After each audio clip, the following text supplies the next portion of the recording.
Land transfer taxes are a huge cost consideration in addition to the price of a home. If you're planning on buying a home in Toronto, you'll have to pay an additional municipal land transfer tax in addition to the provincial one. Now, before you start swearing and throwing your phone or computer on the ground, there may be some good news in store for you in terms of shaving off some of those taxes. If you're buying a home for the first time, you may be eligible for a first-time homebuyer rebate on your land transfer taxes. In this video, I'll be going into the first-time homebuyer tax rebate program and the laws surrounding how you can qualify, so make sure you stick around.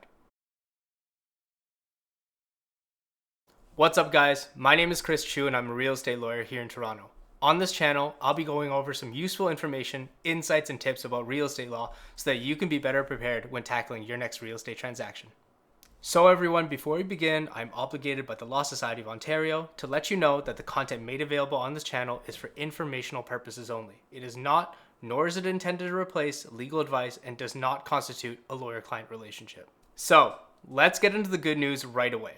The Government of Ontario, as well as the City of Toronto, recognized that the rising cost of real estate tended to price out a lot of people buying a home for the first time.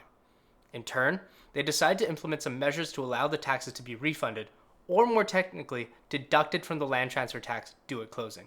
First-time homebuyers in Ontario may be eligible for a refund on a portion or even all of the land transfer taxes charged on a purchase of a property.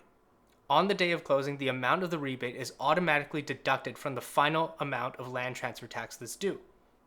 So, who qualifies for a first-time homebuyer rebate? The government has laid out a pretty strict set of criteria to make sure that people aren't abusing the refund program. Generally, to qualify, a buyer has to be 18 years old, be a Canadian citizen or a permanent resident, occupy the property as their primary residence, and have never owned a property anywhere in the world. You have to keep in mind that the government intended for this refund to help people setting up their first home to live in. It's not designed for property investors or would-be landlords. Sorry guys. Now, what is the maximum amount you're able to secure on a tax refund? On the provincial level, the maximum rebate you're able to claim is $4,000. Even better, if you're buying a property in the City of Toronto, you can also claim a maximum rebate of $4,475. That means the total amount that you're able to claim on a Toronto-specific property is a maximum of $8,475. If you're curious to get a rough estimate of the land transfer taxes that are due to you if you qualify for a first-time homebuyer rebate, I have a link to a free land transfer tax calculator that I'll put in the description below. So guys, before I talk about some tricky scenarios that may impact your eligibility for claiming tax refunds, make sure to hit the like button and put in any questions that you have about land transfer tax refunds in the comment section below. I'll hopefully take some time out to do another video soon to answer any major questions that you may have. Now there's some tricky bits of the law governing first-time homebuyer refunds.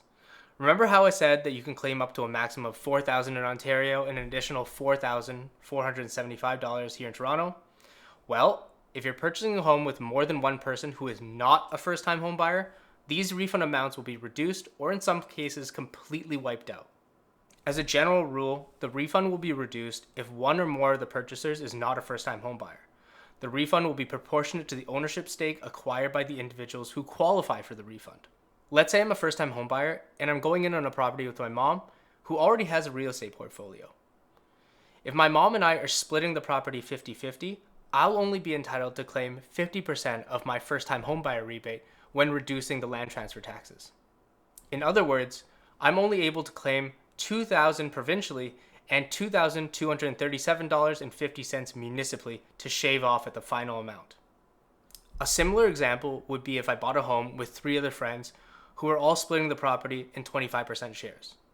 Again, in this case, the total land transfer taxes would only be reduced by my 25% entitlement if I was the only person that was a first-time homebuyer. Now with spouses, the situation changes a little bit. If you're a first-time homebuyer but your spouse isn't, your rebate gets wiped out entirely if you're purchasing a place. That is, unless your spouse has owned a home but got rid of it prior to you being a spouse with them. Now you may notice that I'm using the term spouse instead of married couple. And the reason is because the law has a really broad definition of who is considered a spouse. It encapsulates not only married couples, but in most situations, common law marriages as well. So make sure that you speak to a lawyer to understand whether or not you and the person that you're buying a home with, if you're in a relationship, is considered a spousal relationship. So the details of how a person's refund entitlement can change are extremely important and in most cases unique to each and every individual client for a particular transaction. That means that not all purchases are alike, and you definitely want to speak with a lawyer ahead of time to map out what amounts of rebates are available. Now guys, as a quick note, most free land transfer tax calculators out there show the rebate amounts, but they often don't have the ability to show how it may change if there's more than one buyer. So there you have it guys, there's a quick overview of first-time homebuyer rebates available for Ontario and Toronto. There are always peculiarities to each transaction, and the best starting point to understanding whether you qualify or not, or whether you can claim the full amounts offered, is by speaking with a lawyer at the outset of a purchase. I've included a useful link in the description below to the government website, as well as a blog post I wrote for my firm that may help expand on this video. And as an added bonus, I should also mention there are also some other great resources out there for first-time home buyers where the government or other banks are offering different kind of incentives for first-time home buyers. These shouldn't be confused with government tax rebates that we're discussing in this video. For insights into other incentives that are offered to first-time homebuyers, my good friend and superstar real estate agent Demetres Giannitsos has an awesome video with more details on first-time homebuyer incentives. So make sure you click on the link in the description below to watch his video as well. So guys, I really hope you found this video helpful. Make sure you hit the like button and subscribe to this channel. And you should also check out the other videos I've done about land transfer taxes generally and non-resident speculation taxes. Make sure to click on the screen or the links below to give it a view. Thanks guys, I'll see you soon.